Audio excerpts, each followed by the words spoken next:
What's happening, people? And welcome back to the Park Lane Podcast, episode 38.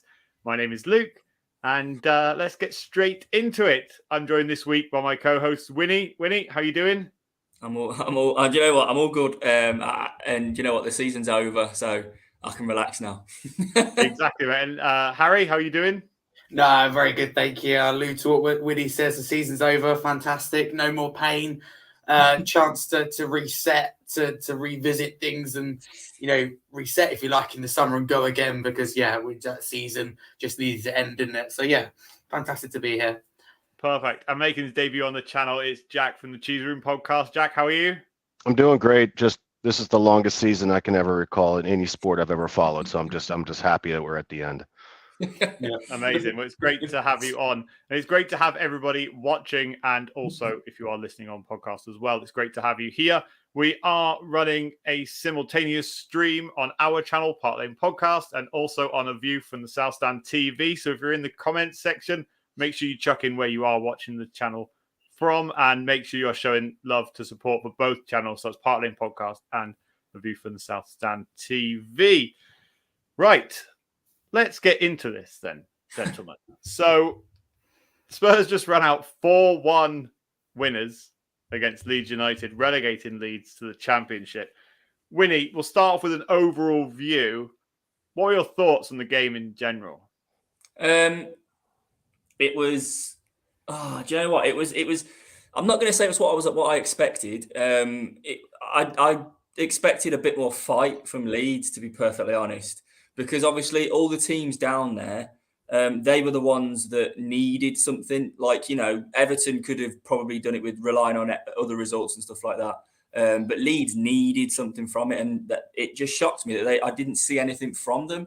I think overall, we shown a bit of fight. We had nothing to fight for either, really. We did in terms of Europa Conference, but we showed a bit more. We was probably a bit more relaxed, and we turned it on when we needed. I don't think we had too many shots, to be honest, but the ones that we did, obviously, the majority ended up in the back of the goal. So a dominating performance, which we don't normally see, and it's sad to see a team relegated. When you're directly influencing it, but it is what it is. They showed no fight, so that's what they deserve, unfortunately. Yeah, and Jack, do you agree with Winnie's comments that it is sad to see a team relegated at your expense, especially when you've got nothing to play for? But are you also happy that Spurs got a win? Yeah, actually, it's always tough for me. The relegation's such a, I look at those fans and I got nothing against any of them, so it's kind of really hard to feel. You feel bad for them, but to your point, I think 90 seconds in, they give up the goal, and I think the air just came out of the whole place, and they just knew that they had nothing in their control at that point. So I can see why. I am surprised though they had such a poor effort overall. They just did. They're a poor side, and that's the reason why they're going down. Yeah, and Harry, you managed to correctly predict the score, just the wrong way around last week. So you said Spurs would lose 4-1. We won 4-1. How are you feeling? I'm quite happy because I'm going to take that because technically that is the scoreline, just the other way around. That's all. It's great to end the season on a positive because I think we can all agree it definitely hasn't been the best of seasons going into this season. We did it. Who would have thought we'd been in this position to get the win on the final day? Convincing enough football. Probably, I would say.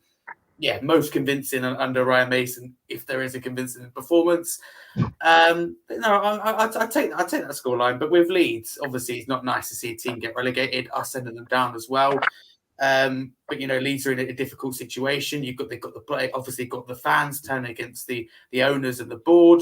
The board have made some shocking managerial decisions this year, like, for example, the appointment of Javier Garcia, which looks like to cost them because that's where they lost their goal difference, the amount of goals they conceded. Allardyce should have been appointed earlier. There's so many decisions that the board have made. So, I feel for Leeds, but buzzing to get a result in the last game of the season. Mate, it's good to see you happy for once, Harry. I'll put it that way. Probably, turn around towards the end, but it won't last. Don't worry. Yeah, and welcome to Haz and Ashmatic. So, you're Haz, right. how are you doing? You all right? yeah, just relieved the season over now. Yeah. How weird we've all said the same thing. Yeah. Like for me, I know you guys are talking about Sam and how he set up the game or whatever. Like if it was me, I would have probably played Somerville and Notto and gone 4-4-2 in that second half. What Because took so long? huh? What took so long to I bring know. Notto on? But it's like they didn't really stretch us at all. I don't think Leeds, and I kind of expected more. On our side, I was just more happy for Kane to get that 30 goal mark. In terms of the game, I didn't think Villa were going to step up. So, and even if we made Europe, we won't take it seriously. So, yeah. So I was just watching the game, just passing the time really for 90 minutes because nothing else to do this Sunday. And yeah, just I don't know. Spurs this season, it's just been a massive disappointment. To sum it up, obviously, I thought we'd be better this season than 8th, but on reflection, you can't really say we're not where we should be because our defense is like League 2 material and our attack is say like Champions League, let's say. So it kind of evens itself out. So being mid-table kind of fits where we should be. So yeah, I'll just relieve the season's over, right? Yeah. And Ash, welcome to the channel. Were you kind of sitting the same as the rest of us, really, kind of sitting there, without any pressure on your shoulders, being a Spurs fan? And also, do you think the players also felt that, where realistically wasn't even in our hands anyway? We had to win. We may have got Conference League, but does it really matter? Yeah, I think the pressure was off massively, and I think that came into our advantage where Leeds had everything riding on it. They kind of like had a formation which was like a 5-4-1, which they kind of tried to hit us on the counter attack, and then when we scored early, it kind of threw their game plan out the window. They decided to kind of push on us, and then gaps started opening up all over the pitch, especially from behind. And I felt like we definitely took advantage of that. I felt like at first, I saw there was mistakes from Skip, there was mistakes from Porro, but nonetheless, because we had the goal, our nerves were settled, and I could just see the difference between us and them, especially in the second half when we scored early. Again, we were playing the passing. Every time I saw Basuma on the ball, he was so calm. He got the ball, was able to do those little short passes, and he just felt like a spare man all the time. Was always free, could always help the defense out. But Kane was just, I thought he was absolutely magnificent. I think he really was the difference. He could have even had more goals in the actual game today, but I just thought like his tenacity, his willingness, his ability to get on the ball, make it happen. And then even when he did set goals up, it was like he just had that extra inch, that extra piece of energy just to get there. And sometimes people don't realize how good of a dribbler Kane actually is in terms of actually beating players and ghosting past them. I think he's quality, and that really showed today. And not just that, his finishing was obviously exceptional. It really did show. It's a shame that he's got 30 goals and the team's 8th. Like he could never write that. But yeah, it is what it is, man. I'm happy as well that the season's over, and now it's time to get to work. Now it's time. There's no excuses. There's nothing to hide behind. We can't hide behind the matches. Say, managers are in leagues, playing games. This is the time now where we have to up our search and make it count. Yeah, 100%. Jack, I'll come back to you on that point actually, because 30 goals for Harry Kane. His team finishes 8th. He doesn't even win the Golden Boot. Like, what does the man have to do to, have a good season while scoring 30 goals? It kind of puts a little downer on it, doesn't it, for him? Yeah, I think if we had, let's say we're doing a preview for the beginning of the season, we go all the way back to August, and I'm able to come into your show and say Kane has 30 goals for the season. Pierre has 5 goals, 4 assists. Bentancur has 5 goals, 2 assists. Perisic has 1 goal, 8 assists. And we have a January signing, a right wing back who has 3 goals and 3 assists. Where do you think we finish? I mean, think about it. Well, normally when a striker scores 30 goals, you'd expect us to be in the top 4 at least. Yeah, you would say, well, we may not challenge because City's City, but we would be in top 4. But it just shows you how poorly we fell apart in the back.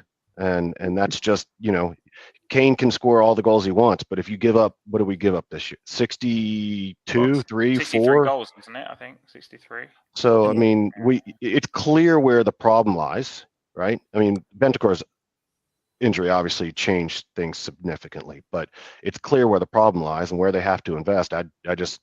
hope against hope that we actually, can put together a structure this summer to get the recruitment right for once. Yeah, 100% agree. Wynnie, I'm going to ask this question. Harry Kane, I ask you this every week. Is he staying? Is he going? Harry Kane's staying. He's staying. Purely for the simple fact that, today has showcased that not only is he, we can say bar Haaland possibly, but for me, he's definitely the best striker in the Premier League and Europe. So, look, if someone wants him, they're going to have to pay a lot of money. And when I say a lot of money, I'm talking 100+ million. It's what it's going to cost.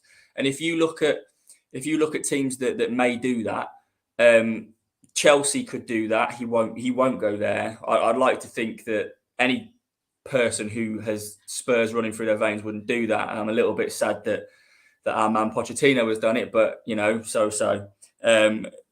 Man City, they don't need a striker anymore. They've got Haaland and they've got Alvarez as a perfect backup to Haaland if they want to play two. They've got two very, very good strikers. We're talking Man United. Now, will Man United pay 100+ million for Harry Kane? I don't think they will. For me, don't you guys? I'll let you finish. Sorry. Don't you guys think that Newcastle could be a destination for him? Do you know what? That's only I've only really the past couple of weeks I've kind of had that come into my head. I've been thinking that for like a while. Shall I tell you why? Because of the whole Shearer thing. Yeah. They might push it to him in the narrative that you can come to Newcastle and do what Shearer did and get the record. Yeah. And obviously, because they got all the money, they can spend a lot of money, and it would be like a big name player for them to be back in the Champions League. And I mean, maybe they could challenge with Kane. I don't know. Do you know what? No, that's a very good point. I think in my head, I thought it was United only, and I don't think they would pay that money. But Newcastle it's a good shout. But me personally, I think he stays. It didn't look the end of the season at home, and even today, it didn't look like it was his last game. It was very emotional the back end of last season and the last game at home. He was almost in tears, clapping the fans.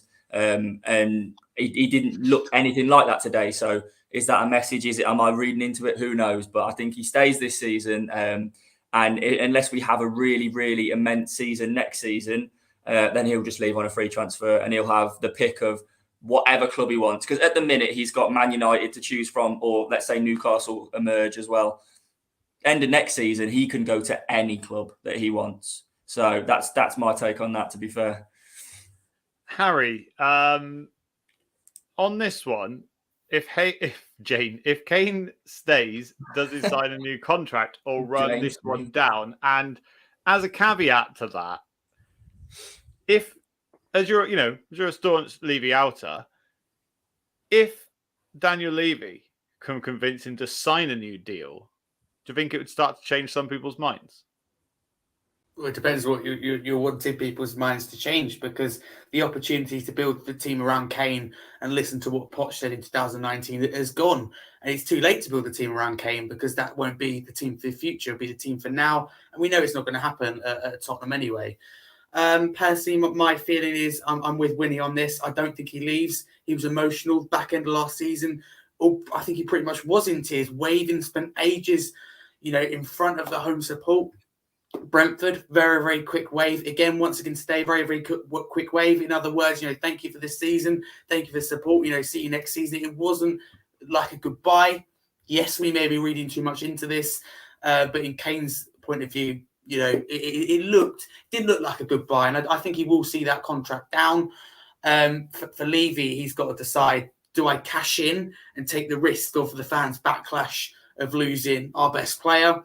I'm sure he'll want to cash in, but does he take that risk of the backlash, or does he keep him for another season, which obviously is fantastic for Tottenham Hotspur Football Club as well as Levy, but on the risk of him leaving for a free and not getting that money to be able to potentially rebuild the rest of the team? It's an interesting one, but I think he stays. But it doesn't change my mind. If you're thinking it changed my mind when it comes to Daniel Levy, his time's up. He's had 22 years, and it's 22 years of the same mistakes and hasn't learned. So. Yeah, some people don't change. Fair enough. And a quick one, H, before I go to Ash.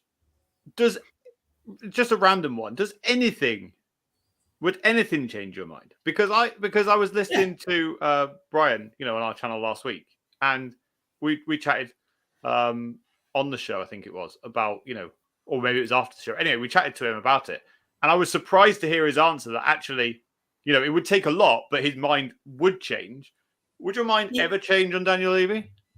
Yeah, I'm with Brian on this in the sense that my mind would absolutely change, and that it perhaps would take a lot, but my mind can change, quite quickly.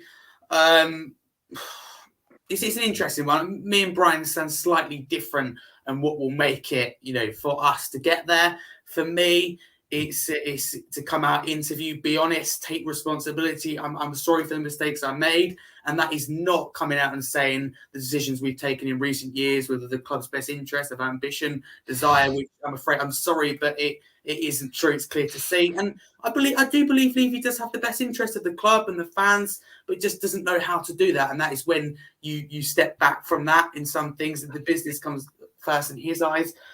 Tottenham. So what would change it? Reversing the increase in the One Hotspur membership would be a great start. That public apology openly.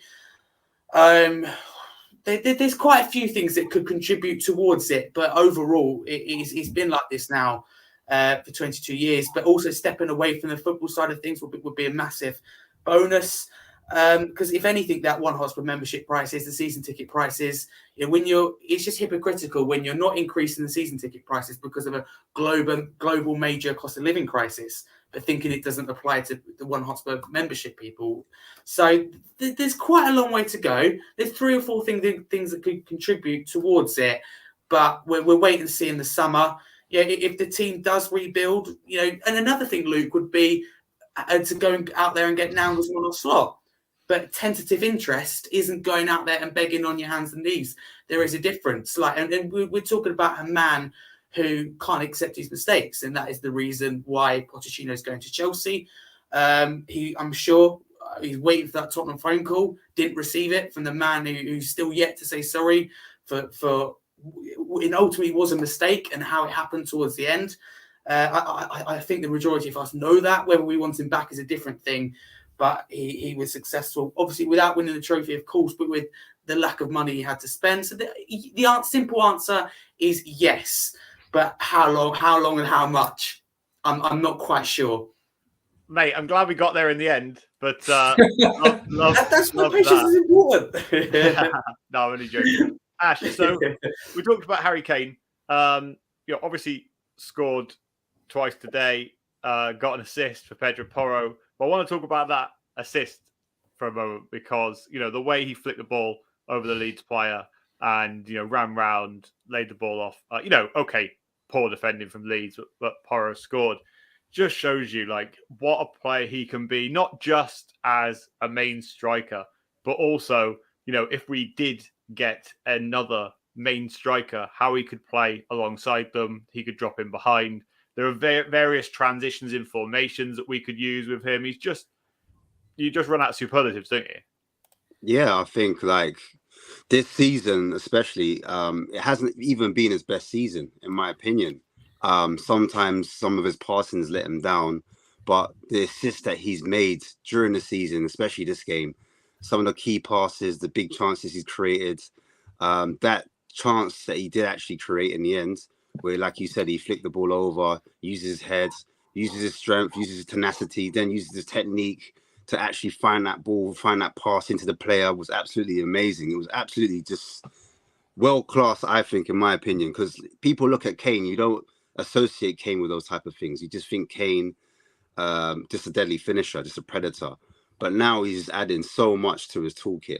Before, when he was with Mourinho really stepped his game up and asked him, what type of player do you want to be? What type of man do you want to be? What do you want to be known for? You were a superstar. And he kind of basically called him out and played him in that different position where he kind of dropped in midfield and is able to find players. And he also said that, he knows how strikers want it. He knows how strikers want to take it because he himself is a striker. And his rate of pass is just exceptional. Every time he does a delivery, weight of pass is just pinpoint. Even today, he tried to ping a ball out to Porro. Didn't quite get there in the first half, but it's just his actual football IQ, his awareness. Sometimes you won't even need to look. You've seen it with England. No look pass when he's around better players. He's able to find them. My thing is with Kane is, my worry is when the manager comes in, will he now change his mind of his stance about whether he wants to be at Tottenham or not? Because it's that 72 days long search we took, and we actually found Nuno in the end. If it's an underwhelming appointment and the window hasn't shut, then all of a sudden, does the game change really quickly for Kane? Because let's face it, he's 30 in August. So by the time that window peaks and he hasn't signed a contract, all of a sudden, do you know what I mean? Things are up in the air. So like we saw what happened with Nuno, as I said before. If we get someone like, I don't know, Potter, will Kane be underwhelmed? Because at the end of the day, if I'm in Kane's shoes, I can't speak for Kane because I'm not Kane, but you're at the peak of your career and you're getting a manager that you might not think is good enough. What can I learn? Can I learn everything from you? Can I get better? Will my game improve? Will the team finish above 8th? Or is it going to be a coach that is a project manager? Do I want to stay for another build? Do you know what I'm trying to say? So that's when the question marks start to happen. But yeah, those goals today were phenomenal. His finishing was phenomenal. His assist, his all-round play, exceptional. Yeah, it was just a shame, wasn't it? He didn't get the hat trick. There was a chance where he actually, for once, missed his first touch. I think it was Harrison or I can't remember who it was, but came and swept the ball up. But what a goal that would have been to seal a hat trick. But I want to touch on Pedro Porro because he scored today, and it was good to see him scoring. And under Ryan Mason, he has been put in a more advanced role, I would say, less defending duties with Everton Royale being able to come over and defend. And it was nice to see. I did tweet actually after he scored saying that with the right coaching, I believe he could be a top class winger as opposed to a wing back. Like, what do you think about Porro? I think what people need to realize with a lot of these, and I think you probably see this as well with the Doji next season, is that a lot of these players coming, like attacking fullbacks from other leagues, to convert into a fullback in this league, or to convert into whatever he's going to be, a wing back. But I think in the end he'll be like a fullback, like Carl Walker, in that sort of sense, like either a wing back or a right back. But initially, these kind of players need to play higher up the pitch because they have less defensive responsibilities. And when he daps, say maybe sometime next year, maybe he'll be moved further back. And I think the same will be used with the Doji as well. I think I was speaking about this actually on RVTV this morning, and we're talking about Doji and some of the players coming back. And I'm always of belief, like with Sessegnon, I think we should have played him further up the pitch initially and then moved him back because then he would have just settled into this team a lot easier. And maybe the transition into playing on that side just further back would have been easier. But I think Porro, for at least the short term, will play higher up the pitch. But I think in maybe a year or two, he'll probably play further back. Okay. Yeah. Interesting. It's it's interesting you mentioned Sessegnon actually has because I think you have to look at players, right? I'm not a football coach in any shape or form, but you've got to look at players and look at what are their strengths, right? And what are their weaknesses. You can see from all those players you have mentioned that their strengths are attacking strengths and passing strengths and pace strengths. So why are we utilizing them in a defensive? Should I tell you why? Because it's this modern football. If you look at, say, Liverpool, you have Trent and Robertson. Okay, they're fullbacks, quote unquote, but they play so far high up the pitch because they want to stretch the opposition.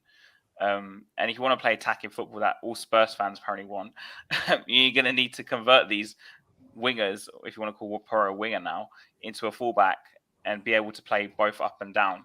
To have, say, Porro one side and Doji on the other side, going up and down, and playing both sides.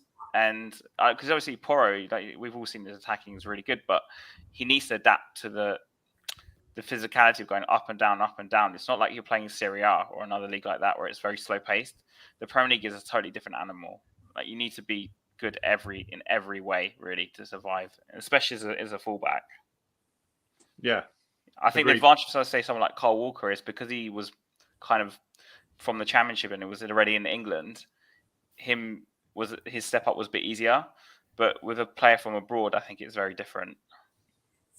Let's not forget Kyle Walker was defensively so shit as well. Yeah, it was for like a while. It was just that he was so quick that he got away with it. His recovery. Yeah, that was literally his rise was, okay, I've left the player there, but do you know what? It'll take You're gonna have to do that with Porro, I think. You're gonna have to just make sure he recovers in time to get back. Yeah, if you're exactly. play him as a fullback, yeah. And Jack, we saw 2 debuts today from 2 separate players. So we saw Matthew Craig come on and George Abbott. George Abbott's 17. And I also a tweet that I put out saying that his tackle that he made about 30 seconds after coming on, he showed more heart, more desire, more passion and more fight than anybody, pretty much bar the likes of Kane, has shown the majority of this season. You know, he's got a long career ahead of him, but it's nice to see those players come on and make an instant impact, isn't it? Well, every supporter wants to see the kids come through the academy, right? That's the whole point of having the academy. You want to see them come through, and unfortunately, we've allowed a situation where we've had managers who are not too focused on development. We know how Conte used the U21s, and not that it's all his fault, but the impact that had on them. But from the results of the U17, U18, there's clearly talent there, but we just haven't had a path, and therefore you see the people like Mundell sign. Okay, this is not the club for me. I got to go somewhere where I can get first team football because I don't see the path. I mean, that would be I'm not advocating for Mason at all, but the one thing that you would probably get with him is a more clear path from the academy to the first team, which is something that every club needs, and particularly clubs that aren't backed by nation states, right? So it certainly is going to be helpful if we have that path. And you're right. If I can only imagine what it must be like. I don't care where you are. It's a away game, the end of the season, maybe the game's in doubt, but you finally go on that pitch. I got to imagine you're just exploding. And yeah, it's good to see that kind of effort right out of the gate. You want to make an impression when you've only got a few minutes. So that was a lot of fun. Yeah, and Wynnie, that's what's going to be, I think, important to, Daniel Levy, I think, at the same time. And it has to be important to fans as well. Well, we now have to have a manager who is going to utilize that youth setup and be able to help establish that, transition between youth to first team. Because, at the end of the day, this is why players like Dennis Serkin, players like Dylan Markande have left Spurs, because there is no transition between that. I think nowadays, I think it's very rare that you see someone come from the academy and not just at Tottenham. There are obviously the odd occasion where it does work and it is successful, but I just don't think you see it as much anymore. And I think that's just because, if I'm honest, I think the Premier League is so competitive now, from literally from top to bottom, that at each team, it's more competitive. But at the same time, I think like for example, today, Southampton and Liverpool, if you're down the bottom, you still can get a result with the big people, where it wasn't as common, let's say 5-6 years ago. If you was playing bottom of the league, you'd expect, and you probably would get 3 points. So I think because it's more competitive, I just think maybe teams aren't willing to take the risks bringing so many youth players in. We need to find a manager that's going to do it. Of the current crop that are linked, who do I see being someone like that? Graham Potter, for example. I think he would focus on youth. Do I want Graham Potter in? Not really. I don't know who I want at the minute, but it's sure that the next manager is going to have to think about that side of it with the youth. But again, we don't know who's going to be in charge. So okay, so a follow on from that then, Wynnie, if what you're suggesting, which I'm not disagreeing with you, that actually the youth isn't actually that important, because the likelihood of them actually making the first team and making an impact based on how the current climate and how fast the Premier League is, what is the point in a youth setup? You tell me. I agree. I mean, it's great. It's great to see, the 2 that made their debut today, etc. I love to see it. And obviously, we're talking about recently about Harry Kane being one of the best strikers ever coming from our academy. So it obviously does work. However, I just don't think that it's as often as we would probably like. But again, me not being a football coach or even delved into looking at academies, I don't know the kind of talent that's out there. We see, especially through football Twitter, because there's always people dedicated to it. You'll see glimpses of someone saying, "Oh, this player is up and coming and he looks amazing," etc. But we never see them feature or even get in the squad. So, what is the point of them? There obviously is a point, because you get even if the academy's running for so long and you pull one Harry Kane out of it, I suppose that justifies it being there. But it's also player sales. It's also, I mean, they're not good enough for you. Point, Jack. It's revenue, right? So that's where you get, if you're not going to bring them through, but you give them an opportunity to show their stuff, then somebody else says, okay, well, you're not going to play at Tottenham, but you can play in France, you can play in Holland. So that's what Chelsea were doing for years. Yeah. Just fund there. Yeah, and then most of them ended up at Vitesse, didn't they?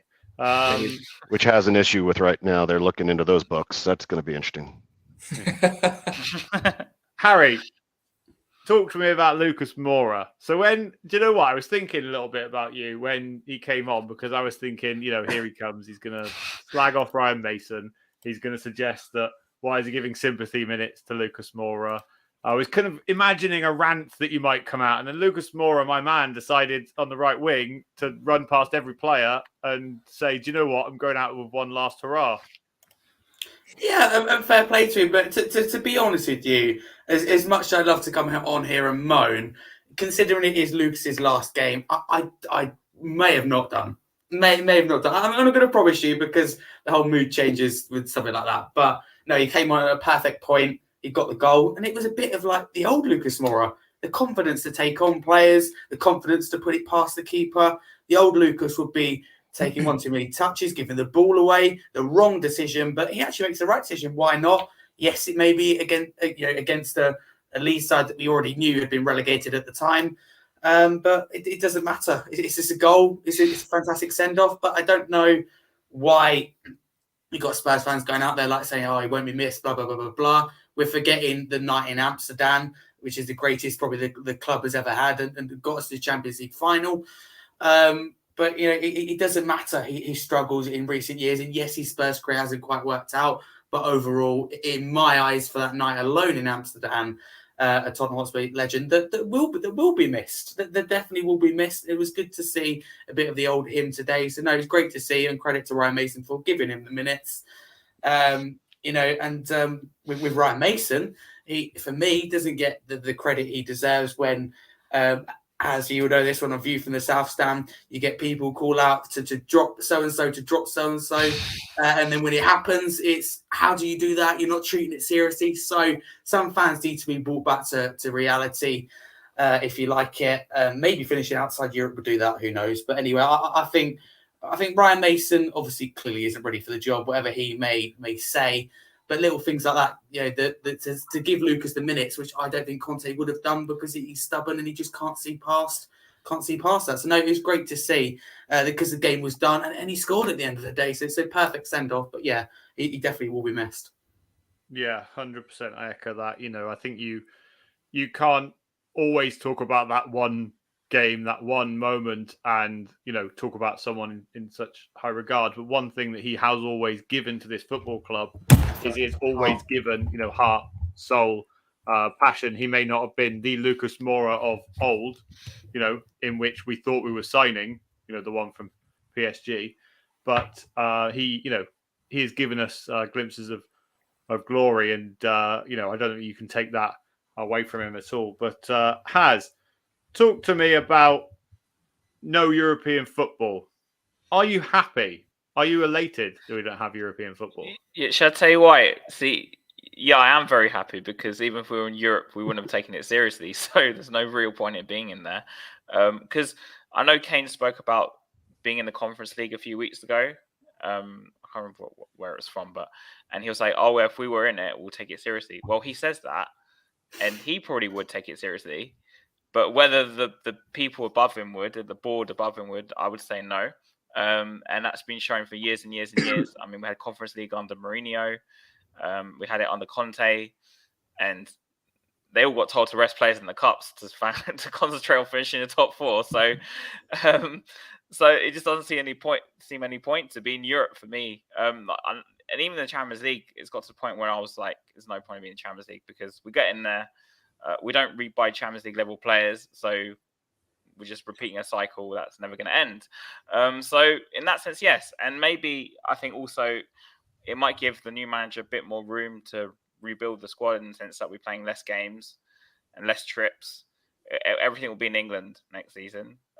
So at least say in the cups, like I want to take the Carabao Cup and FA Cup seriously next season because obviously we're not going to win the league. So take those two cups seriously and then just build the team throughout the league and just make sure we don't get relegated. But I'm interested in your theory, about Daniel Levy picking the team, telling Mourinho and Conte who he should pick, and them actually listening to him. I find that ridiculous, if you ask me, that two elite managers of the world, or who claim to be elite managers, would listen to Daniel Levy and not do as they're told.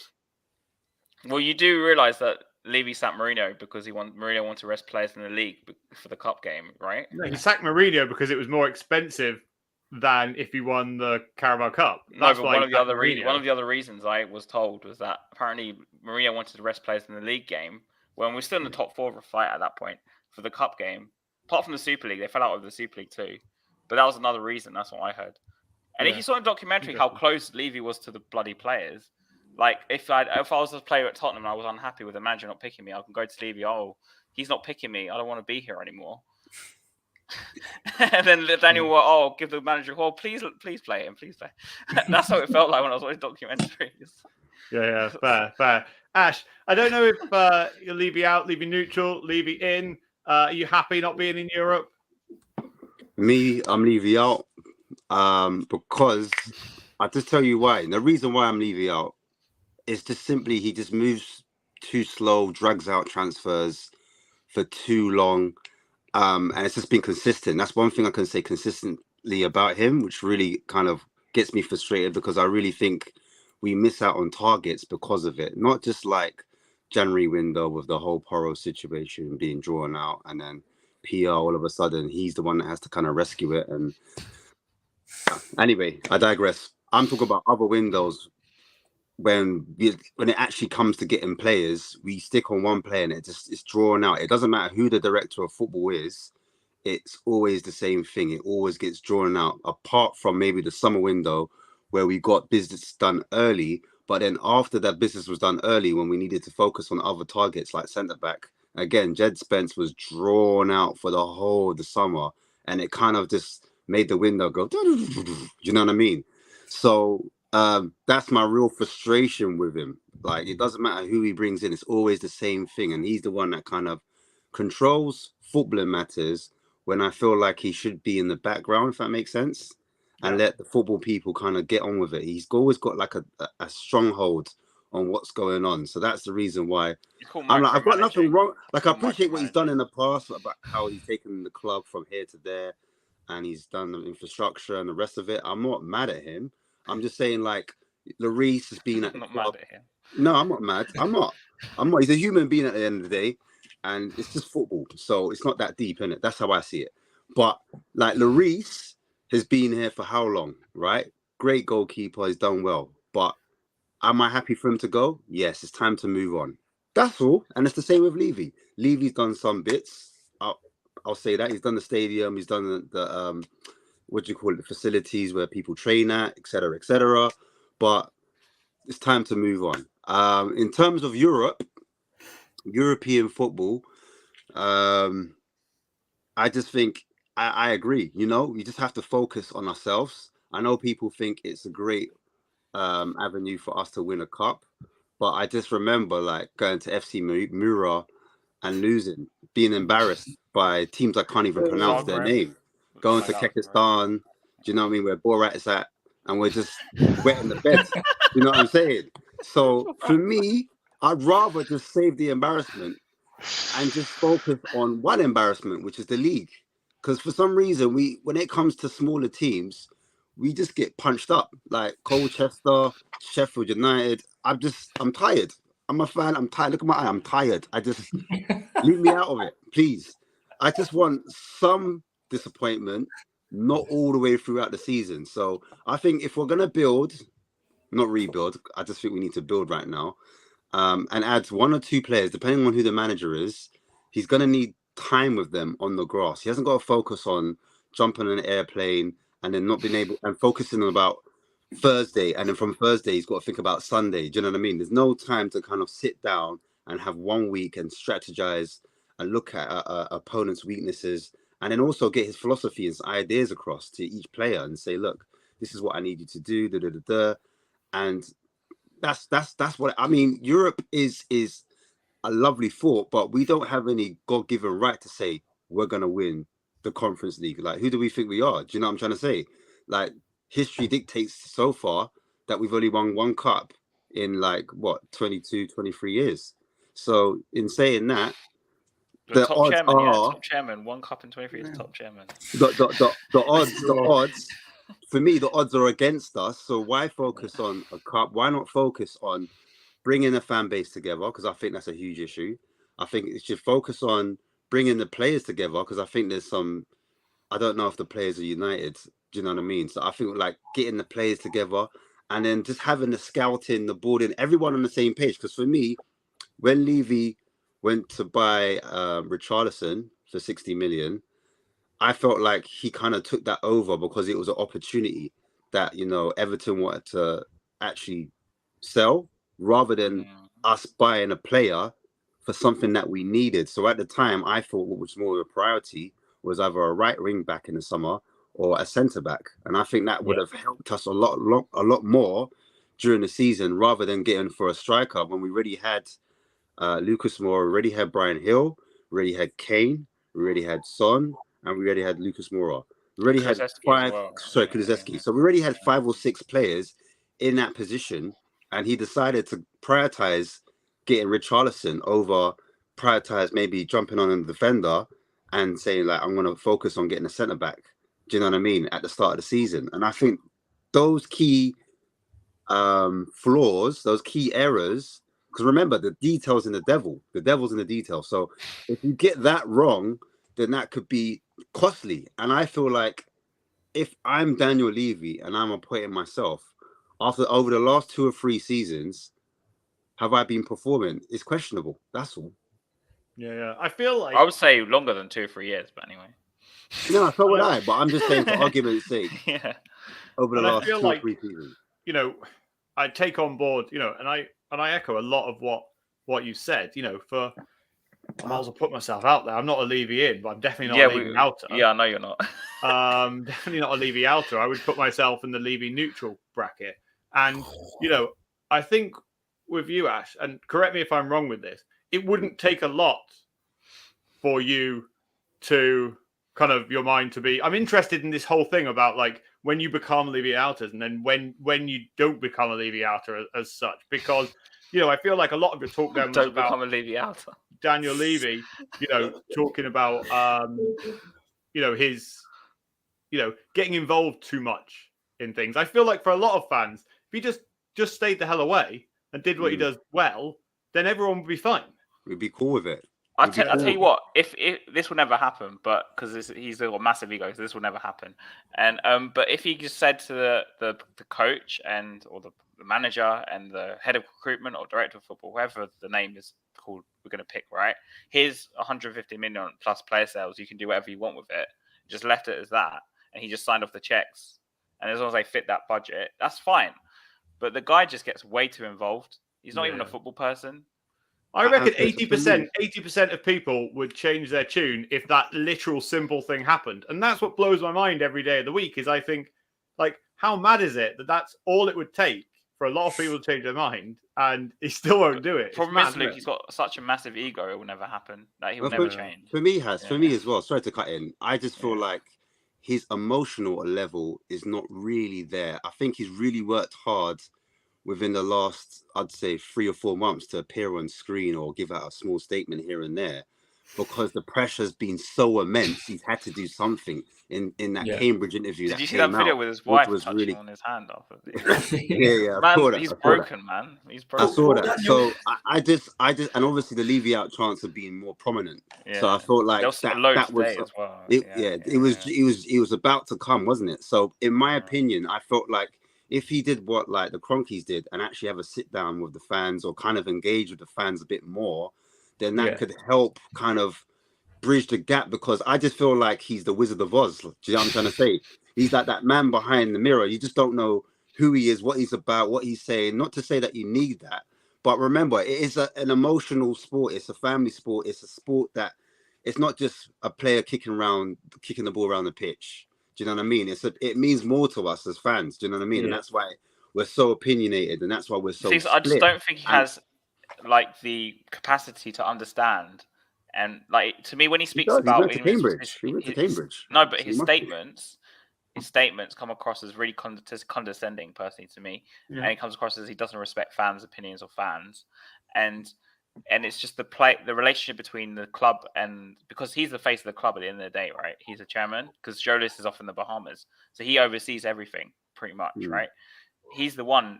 That's why we blame Levy the most, because he's the one overseeing everything, and I don't think he has a human understanding or like of like relationships between like a club and a fan base, like, because like I said, the statements are very condescending. Like, remember the end, he goes, "Oh, let's all back this thing, Mason, to make sure we make Europe or something, or Champions League."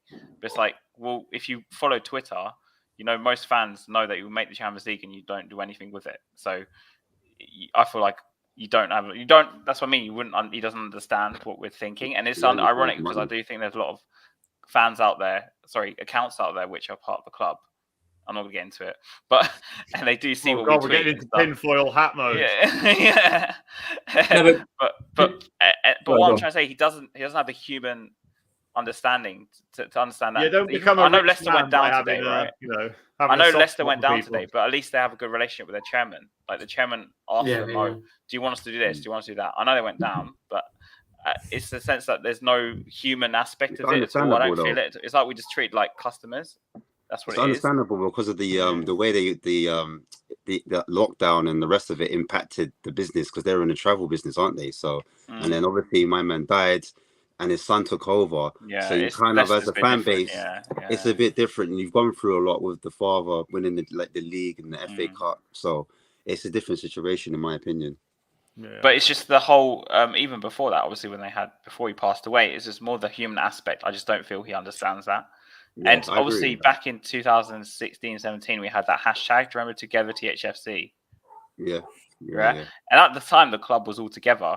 I think since that window that happened after that, when we signed in Kudu, Sissoko, Wanyama, Janssen, which was, to be honest, an embarrassing window after making the Champions League. And I was fuming, I remember.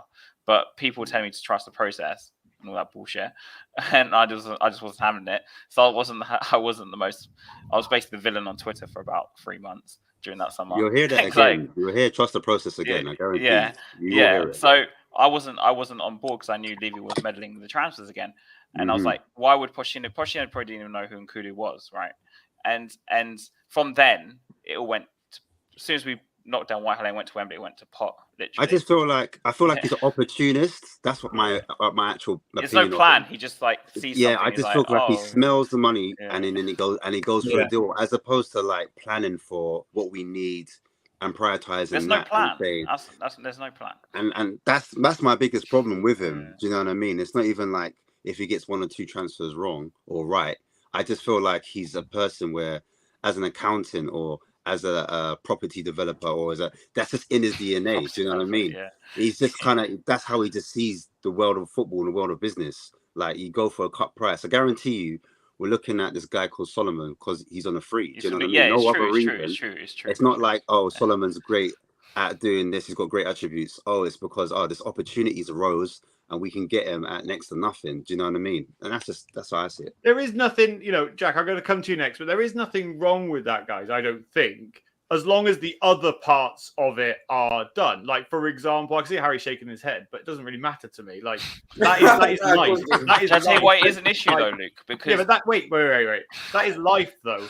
When All you right, speak see to you an in a minute. opportunity that you should purchase, that you should invest in, that you should do, Yes. there is no reason for that. The big problem for it is not, if that's the only business that we did, for example, it would be pointless. It's a bit like everyone's slagging off signing Jed Spence, but that is a good signing because Is as it, a though? future Is asset it, and though? a future player to potentially play for us, or But is it a good potentially signing, though? as a business venture to be able to sell in the future, it makes sense. And to me, I can understand all the Be able aspects. to of sell that. in the future. Shall I tell you what the issue is that with Luke, though? Is I'm going to go back to Jack Clark because I think it's the one that came to my head first. That money we paid for Jack Clark could have gone to Dybala to get him bloody signed. Instead, we bought Jack Clark. Pay his image rights or another image rights thing. Yeah. So this is what I mean. It's just Jed Spence. I'm not saying he's a bad player or he might not be good in the future, but did Conte really want Jed Spence? No. So why did we sign him? That extra 10 million could have gone to the whole Bastoni negotiation and got Bastoni. So this is what I mean. These little things, they might seem like small things, but these are a recurring theme in our transfers for years and years and years, where the chairman goes and buys an extra player or lets the director buy an extra player, and it messes us up. Why is the chairman buying players? I just don't understand it. It doesn't make sense to me. Jack, have you been sat there patiently? Sorry, I'm just a guest on your show. Just a guest here. No. Everyone's welcome to say what they want. I kind of want to hear your thoughts, kind of really around all of the ideas, and also touching on that. One of the biggest things that no one is discussing, which I think could be either good and also A/B be also really bad because of the fact he's not coming until the 1st of July, but the appointment of Scott Munn, if actually he makes any difference whatsoever, if actually Daniel Levy will step away from the footballing, decisions, which it states in the statement came out that he would, why else would we sign this man and bring him into a position which is higher than a director of football, which we need, higher than a manager, which we need, who will see over all of these footballing activities? And kind of also apart from that, the negative fact that he's not coming until the 1st of July due to gardening leave could mean that actually we don't see a manager or a director of football until then. Well, clearly that's the nightmare scenario that no one wants to see, and I clearly don't have any insight into, how much he's really doing. I don't know how much I buy these gardening leaves. I mean, there's technically Paratici was on a gardening leave, but clearly he was involved in activities before his official start. But I come at this a little bit different. I'm not a big fan of the Levy in, Levy out discussion, only in the sense that he ain't going anywhere. So it's almost pointless. And I look at this from an American perspective. You got to realize that I've spent most of my life not knowing that Tottenham Hotspur existed. This is a recent phenomenon of, the last 12, 15 years. My first manager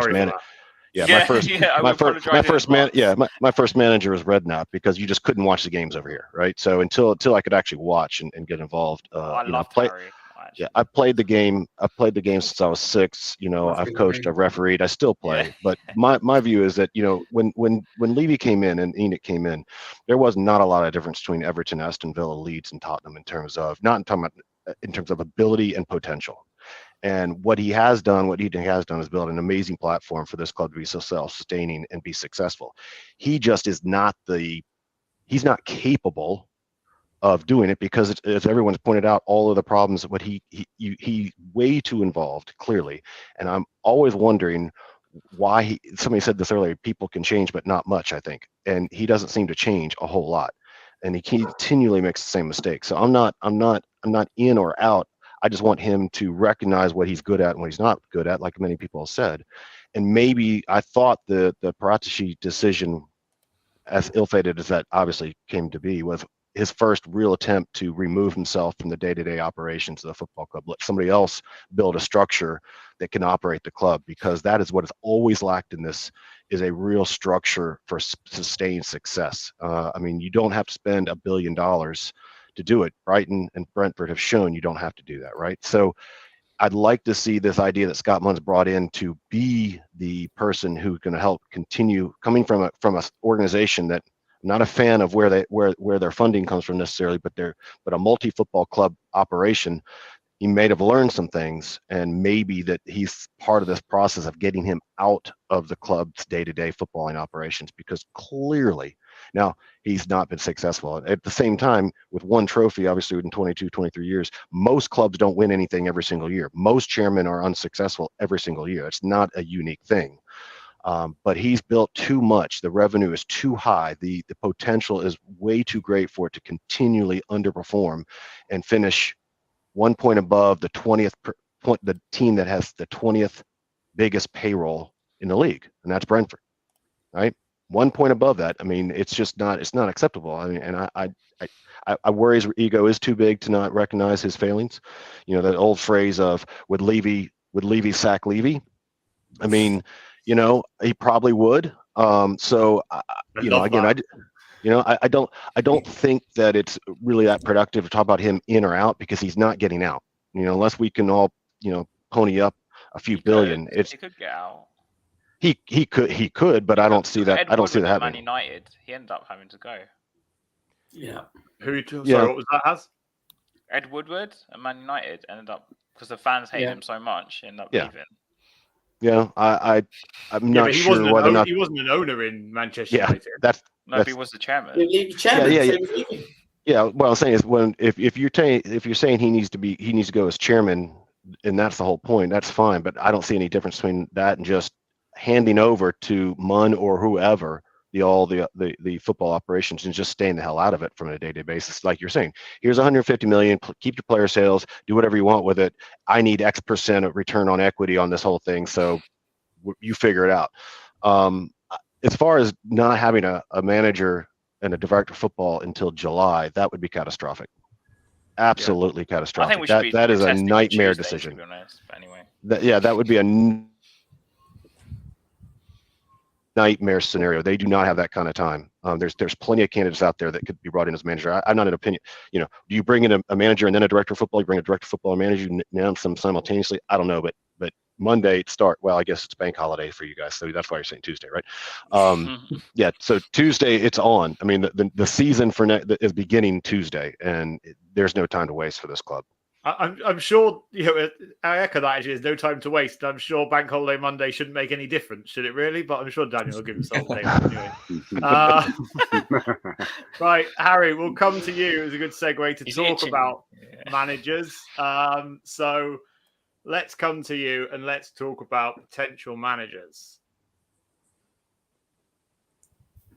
Okay, I go for it. Potential managers. Okay, the list is getting shorter and shorter every day, as we know, and that is purely because the club lacks ambition. But this is an ongoing, long discussion.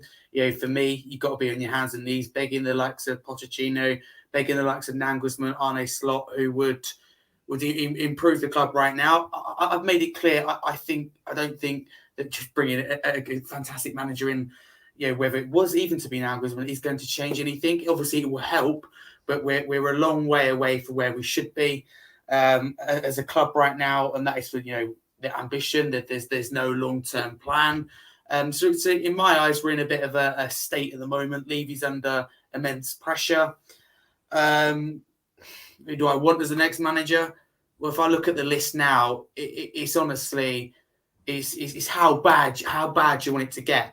You've got, I sit with a different opinion than probably some people do with I'm not even trying to say his second name, but current Celtic manager Angay, the long surname. So for me, that shows a lack of ambition. Again, probably the cheap option. Won't change the club. Hasn't done anything special at Celtic that any other manager hasn't been able to do. We've seen with Steven Gerrard win the Scottish Premiership with Rangers, but miserably fail with Aston Villa and probably never get a Premier League job again. Yet fans I don't know what fans have seen, because Celtic, every time I've watched them, they've been extremely lucky this season. I haven't watched them where they've been convincing. Their league is easier over there. I honestly think that it's like saying that let's bring a championship manager in. It feels like that. Then you've got Rodgers, again, cheap option, lack of ambition. Potter, another ex-Chelsea manager. If we were a serious top four club, not only would we rebuild, we'd be on our hands and knees to get the Pochettinos and Nagelsmann. I purely believe that with Poch, that simple call, he'd be back in a flash. Even now, as we speak, Nagelsmann, I'm sure if given the power of the transfers, which he had at Bayern Munich over in Germany, and also choosing the sporting director. That's a key thing here. I think we're doing it the wrong way around. For me, to convince the manager to come, you bring the manager in first and let him choose that sporting director, because he works with the manager. Because at the moment, Tottenham Hotspur is not very advertising. I think it's quite clear that Nagelsmann wanted to choose Ranić. Levy's gone, we're going to put the sporting director first. The manager needs to have that close relationship with that sporting director and work together. So for me, they're doing it the wrong way around. And just like the basic things like appointing Stellini to the end of the season, Scottman not starting until, the 1st of July. That's just a lack of ambition. Yeah, he can't start till the 1st of July. So guys, nothing to do with Levy. I hate Levy. Has nothing to do with Levy. Okay, but a permanent manager, for example, why we wait until the end of the season? That's a lack of that's a lazy option. Stellini or Mason, let's see out the season, and we'll worry from there. Yeah, we will get to pre-season, get 350th choice like with Nuno, and we would do the same again. So it's the same mistake, Luke, and it can easily be helped. But nobody's going to change anything. But right now, who do I want off of that list? But the thing is, who's going to? He was about to make a decision. No. I was actually. But go for it. I wanted to touch on something. Obviously, you're saying it's like lack of ambition, not bringing a top manager in with 8 games to go. Who wants to do that? Like, who wants to, as a manager, would you want to go into a club with 8 games to go of a season? Would you want to work with Daniel Levy? No, and that's the problem why they haven't during mid-season. But I see your point. That's just what it is.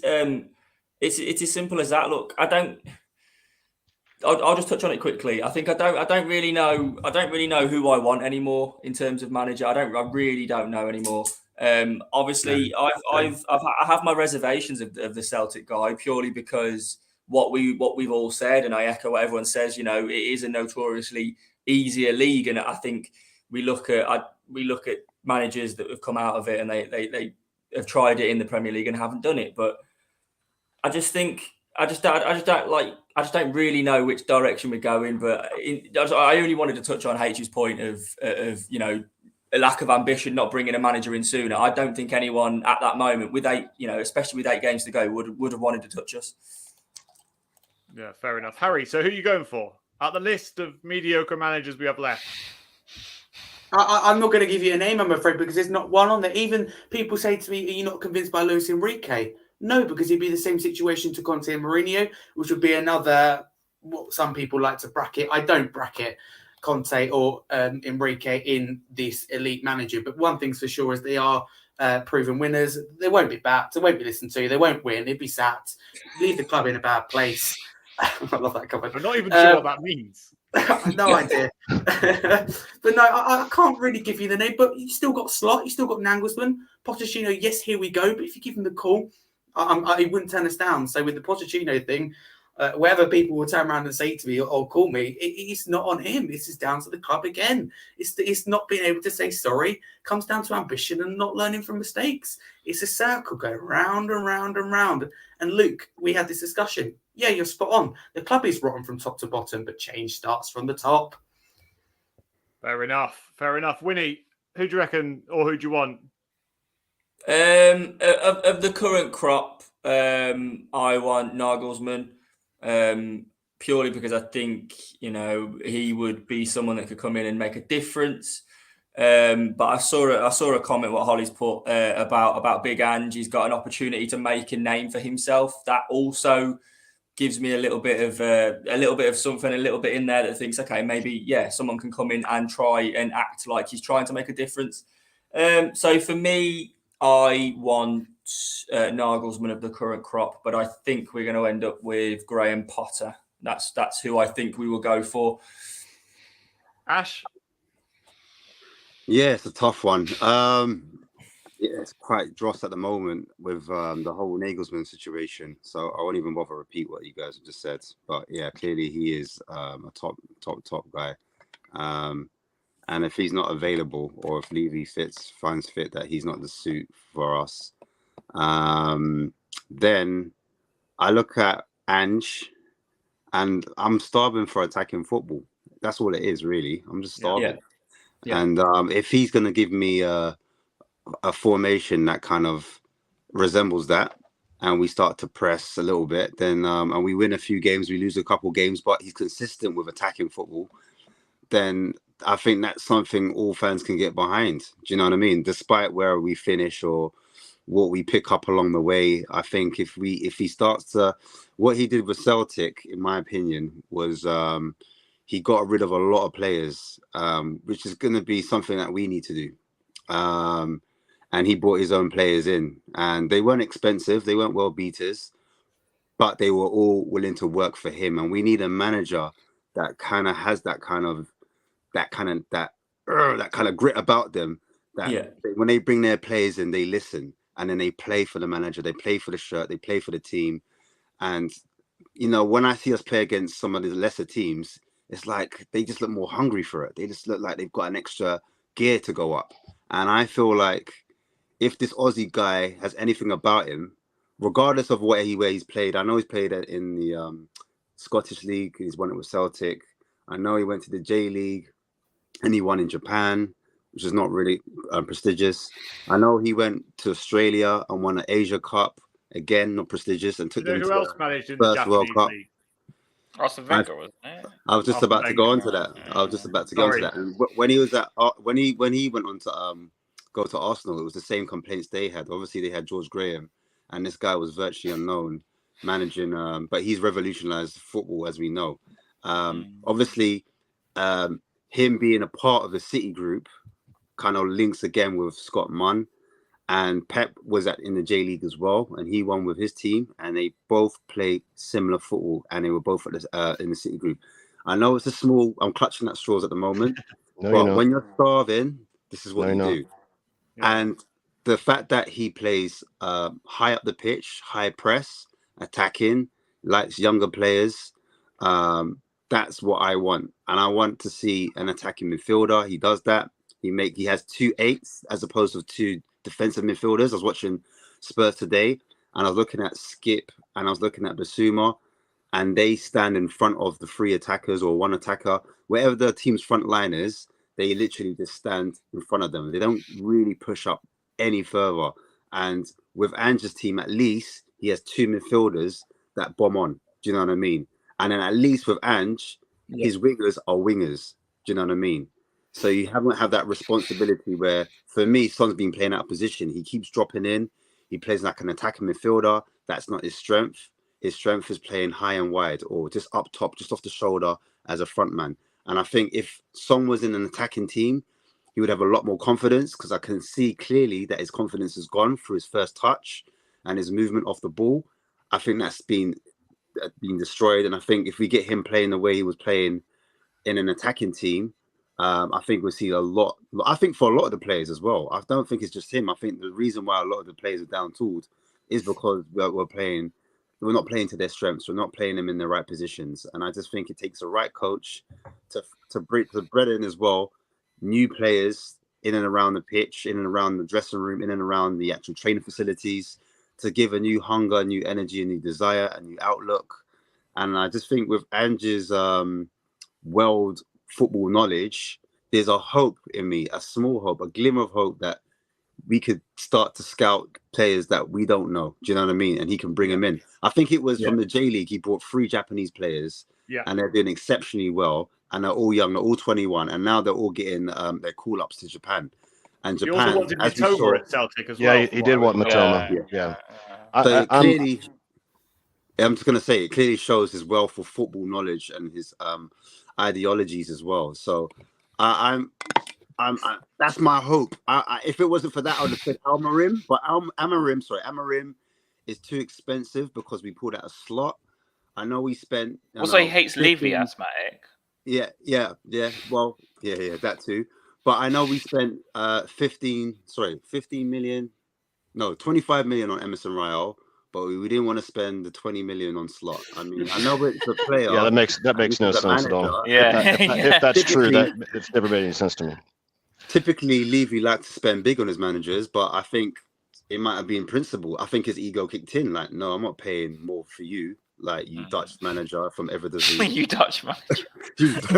Double Dutch. Already Yeah. had Martin Jol kicked out at half time. Why am I going to get another Dutchman in? But you know, I could be wrong, because obviously Slot could have used us. I know that's the narrative, so let's be balanced here. But yeah, for me, I just think because he's going on the cheap, I just think Ange's going to be possibly the better option if we're going to get that type of football. I'm glad you're all starting to get on board with my Ange theory. And for someone who said I don't even Big Ange is a stupid nickname, I don't even know if that is his nickname. That's just what I call him. Ange Postecoglou. He's actually Australian Greek, I think. He'll be sacked by Christmas. Yeah. So yeah. Haz, who are you going for? Hey, Nuno. Who am I going for? Okay. First of all, number one, no manager's going to succeed under Levy. Number two, I think it's going to end up being Mason, because we'll go through all the choices and we'll get no one. Number three, I think the managers we need to be looking at is someone like Sean Dyche, because we're going to be in a relegation battle once Kane leaves. Number four, I was looking at the league for Premier League managers today, because I think we need to bring someone with Premier League experience. I think one that's not been mentioned is Lopetegui. Is it Lopetegui? At Wolves. Yeah. He's done a brilliant job at Wolves. And I think someone like that might be quite good for us, because, he's got them organised. He's taken them from, they're like down the bottom, and now they're like, obviously they comfortably stayed up. I know they lost to Arsenal today, but so I think something like that might be good for us. Unfortunately, we've gone through so many different types of managers that, like Wynnie said earlier, I don't know what kind of manager we need to bring in next, because I think this whole young route is just trying to copy Arsenal with Arteta. And we tried that before, sort of AVB. And obviously we had that period under Poch as well, which we got to a certain point, but again, we didn't make the final step. So just going for a young manager and go the youth route is not exactly the answer, because I think we tried it before, and also we're just trying to copy other teams. So rather than just finding our own model that works, which is what we should be doing, we're just trying to copy other ones. And until we realize and actually have a proper plan, I don't know what manager we should bring in. Fair enough. But Jack, who are you going for? Yeah, and Haz, I think I'll echo Haz a little bit. I do agree, is that Levy is not. There's no strategic vision and plan of what kind of club you want to be and what kind of culture you want to have, and so that's going to be a problem unless he gets completely out of the way. But I'm with Ash. I mean, I was never a Nagelsmann fan. I don't want a manager who's going to be looking at his next job and constantly linked with the bigger and better because they think they're too good for the club. I'm done with that. Didn't want Poch back. I love him, but I wasn't convinced that was going to work. So I'm sad that he's at Chelsea, of course, more than sad, but I'm not a big fan of that situation at all. I think showing ambition does not mean you get the shiniest bauble in available. I think that the younger, I don't mean younger in terms of age, but people who are in other leagues are dismissed too easily. Ange's won everywhere he's gone. He's won with different styles. And I think he could be successful just because this is probably the biggest club he's ever going to get. And he's very passionate, and he's turned that. I think you're right, Ash. They bought 14, got 6 out, including the club captain. And they went from getting played off the pitch by Rangers to wiping the floor with him. I know it's Scotland, but he's been successful everywhere he's gone. That type of manager. I mean, I wasn't a big fan of Company, even though he didn't have a lot of experience. You want someone who is going to bring some fire into the club. And it may not be successful because Levy won't get out of the way, but that's the type of manager we should looking for. I also like the Wolves manager. I think he's done a lot of things, and I hear he's not happy with the fact that he's discovered he's got no money to spend. So I mean, I think that Tottenham much better than that. Yeah, get used to it. We got more than Wolves. We got more than Wolves. So I mean, listen. I'm sorry, I don't agree with this narrative that we don't spend money. We spend a lot of money. We spend it really poorly. And that's the problem. The fact is, a lot of people criticize, okay, so you bring Ash in and he's going to play that PEP system, that 4-1-4-1 type thing where you bring the fullbacks in narrow and you're playing through the midfield. And I love this. I love the style of play, but people say we don't have the players for it. I think we've got a few pieces, but people point out you got to have really good ball playing center backs. And I'm like, okay, all right, well, we don't really. But there is not a manager that's going to be successful if we don't fix the center back problem, because that is, I mean, again, 63 goals conceded. It doesn't matter whether a low block, attacking football, if your center backs are trash, when we talked about earlier, Kyle Walker was really successful. So was Danny Rose. They weren't great defenders. What they had was probably the best center back pairing in all of Europe for a couple of years. Plus you had before his ankles went down, you had probably the best holding midfielder in the world for a little while. And then even Dyer, when he was younger, was athletic. He could form that middle of the three and let the fullbacks bomb on. So I feel like it, freaking Count Dracula showed what you can do at Aston Villa, right? I mean, that club was trash, same players, and guess where they finished? In front of us. So you can turn this club around. Yeah, I mean, you can turn this club around even with Levy if you get the right guy in and turn it around. Not make it painful to watch, because I'm with you, Ash. If we finish 8th, but we're playing attractive football and the games are not just miserable slog fests, then at least that's progress, because I admit that the ceiling may be a little low as long as Levy's going to keep his hands tightly on the footballing operations. But maybe that's going to change with a new structure that this Munn guy, I don't know anything about him, but maybe that's the first sign that we're actually going to have something different going forward. But guys, don't you think with the Scott Munn thing that, like with Paratici, I remember that summer people like me were calling for a director of football, and someone take over the footballing matters. He brings in Paratici, who he didn't clearly do a background check on, or he did, but he didn't really care. And then obviously he was a criminal in the end, and he probably didn't have as much power as we thought he had. And he was just there as like a face, as in like, yeah, look, here's your director of football. Here he is.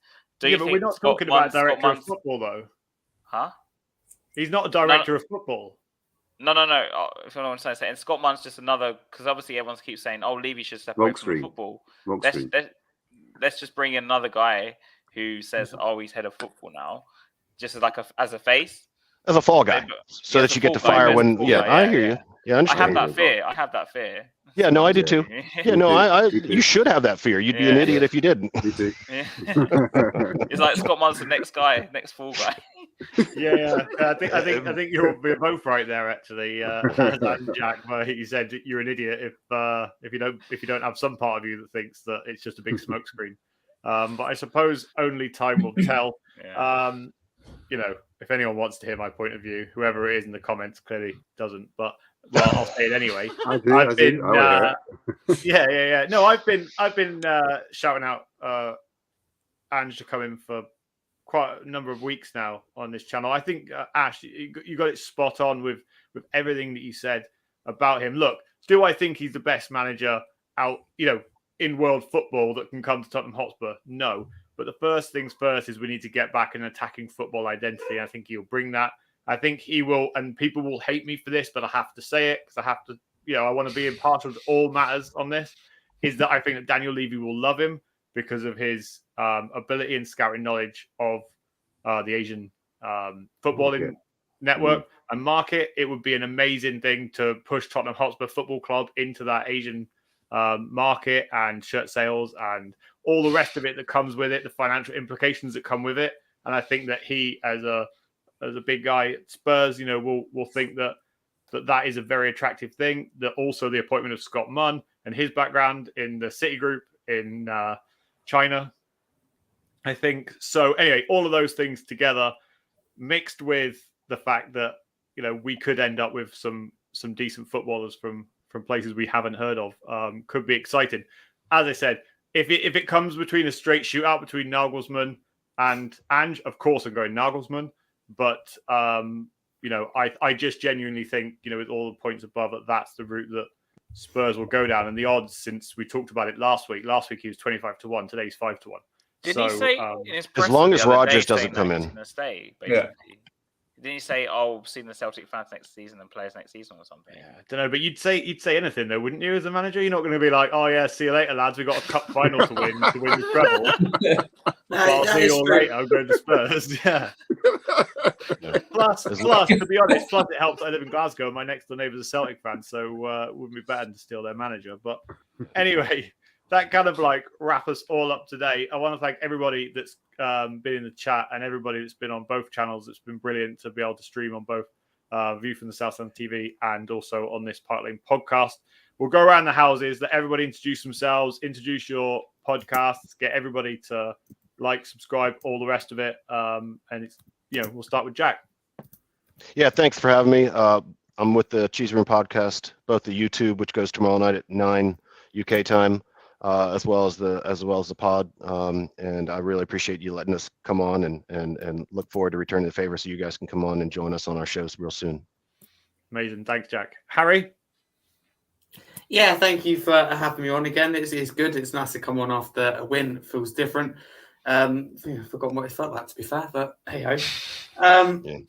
Yeah, you got, my Twitter handle's usually there. It's not there. Harry Scarf 22. There you go. Change that. Channel Scarfy Spurs Talk. This Monday will be the last weekly live show or podcast, if you like, of the season. We'll be stopping and resuming when the season starts. Replacing that, returning the popular daily 60-second Spurs roundup, which was popular last summer. So that will be returning. And you can just find loads of Spurs content throughout the summer because there never is a quiet day as a Tottenham fan. And you can also find me here on Park Lane Podcast every Sunday, 7 p.m. To get my head around saying that now, that's going to take a while. But thank you for having me on once again. End the season on a positive note. All smiles, I guess. Amazing. Thanks, Harry. And Wynnie? Yeah, Wynnie 1991 on Twitter. Obviously on Park Lane Pod every week if I can make it on. But any channel or anything that anyone shouts out today, anyone listening, just make sure you go and check everyone out and every single channel that's involved today, because we all just look out for each other, and we all doing this because it's just what we like doing. We all like chatting shit about Spurs. So what I will say though is, funnily enough, Ash, your rousing speech about Big Ange, you've convinced me. Honestly, you really have. It was everything that you said. Yeah, everything you said. I don't even think he convinced himself, but I was sitting there and I was thinking, do you know what? I think he's the man. It's Big Ange. Big Ange is the man. But yeah, no. Everyone that shouts out on here, make sure you go and check them out and follow them and subscribe. Thanks, Wynnie. Ashmatic? You find me here on the Southview Coys, guys. Not everyone agrees with my opinion. I'm just a fan, like everyone else. I just speak my mind, whether it's right or wrong. I just say it how I see it, if I'm being honest. I am trying to do some more content on... Oh, by the way, we're still going to be running through the summer, just to let you know. But I'm trying to focus on the Asian market myself. So I'm trying to look at players that could be the heir to throw to Son Heung-min as he's approaching 31 in July. I've got a play out at the moment. I've done a bit of research on. The video's out now. It's called An Alternative to Madison Part 2. So I'm looking for like potential 10s that can work in that area if we can't afford Madison, which, is looking likely, or we're going to miss out on them likely. And I'm looking at also current players that we're linked with, and then just doing a quick analysis on them as well. But yeah, you can see us in the summer. We're going to do a few more bits. But yeah, I'll echo what everyone else is saying. Just like everyone else's channels, subscribe to them. We're a brotherhood at the moment. And yeah, that's it, man. Just, spread the love. Amazing. Thanks. I might actually need to check those videos out because that sounds incredible. Haz, how can everyone find you? Yeah, so it's quite easy. So Haz Spurs TV is my YouTube channel, so please go subscribe to that. I should have a video out at some point next week. We're going to do a video, me and TJ, about players we want but will never sign. And please follow me at Hasburn92. So the players we want will never get. Also, I'll be on Scarfy Talk tomorrow at night. So big up, Harry. Thanks for having me on. And thanks for having me on this channel again, because I think I've been on here once or twice before. And big up View from the South. I'm always on here. Yeah, with Ash. Yeah. And anyone else's channel that's been shouted out, please go subscribe to them. Yeah. And of course, Levy Out. Amazing. I love the sound of your new video. It sounds as optimistic as always from you, Haz. So I might check that out. If anyone wants to follow me, Luke_Park Lane. But more importantly, as everyone said, make sure you're liking and subscribing to everyone's channels. We won't be stopping throughout the summer unless every one of my hosts decides to give up for the summer. So we don't have a manager by July. It's like the thing is with Spurs, right? Is there's always content. There's always content to make. So it's always good to do. So just want to thank everybody again for tuning in, everyone for joining on both channels. Make sure you're subscribing to everyone, Choose Room, to Spur, to Scarfy Spurs Talk, to Parkland Podcast, and also to View from the South Stand TV. Let's support each other, and big up to Top 4 Trophy FC, yay, in the comments, because my God, you have made my evening reading through some of that shit that you've put out tonight. So big up to you. He's always on my channel, so. Fair enough. Big up to you. Big up to everyone else. And, until next time, a big come on you Spurs. Come on you Spurs.